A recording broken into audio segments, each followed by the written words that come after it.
Hi viewers, আমি এখন এসেছি মৌচাক মার্কেটে। আমার পরিচিত একটা জুয়েলারির দোকান আছে, সেখানে আসলে আমি এখান থেকেই সবসময় গোল্ড কিনি।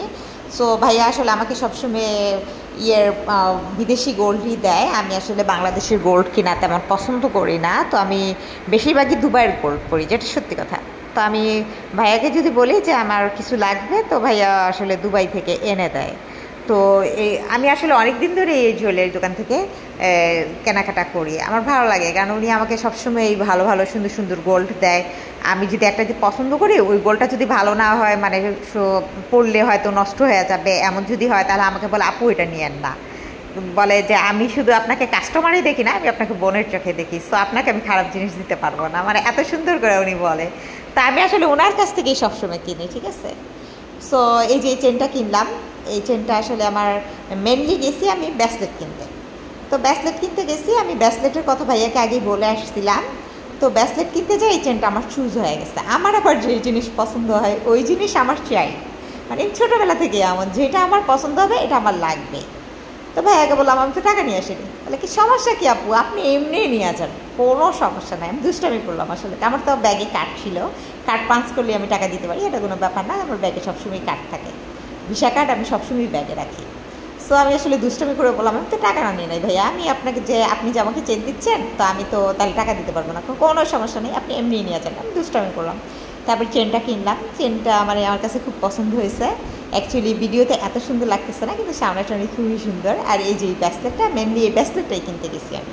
এই ব্রেসলেটটা সেদিন আমি দেখে আসছিলাম, অনেক বড় ছিল।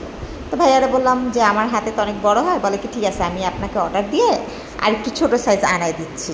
ওই ব্রেসলেটটা ছিল ছেলে মানুষের, অনেক বড় ছিল। সো সেই কারণে উনি ছোটো সাইজটা আনায় দিছে। আর আনতে চাইয়া এই চেনটা আমার সাডেনলি পছন্দ হয়ে গেছে।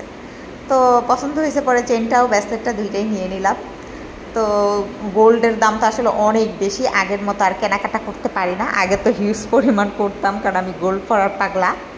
এখন আসলে 2,10,000 টাকা ভরি হয়ে গেছে 22 ক্যারেট। আমি আসলে 22 ক্যারেট গোল্ডই বেশি কিনি, 21 ক্যারেট আমি খুবই কম কিনি, আমার তেমন নাই। তবে সব গোল্ড আবার কিন্তু 22 ক্যারেট পরা যায় না, কারণ 22 ক্যারেটের কিছু গোল্ড আছে ওগুলি ভেঙে যায়। তা আমাকে আসলে জুয়েলারি দোকান থেকেই বলছে যে যেগুলি 21 ক্যারেট পরার, আপনার সেগুলি 21 ক্যারেট পরতে হবে।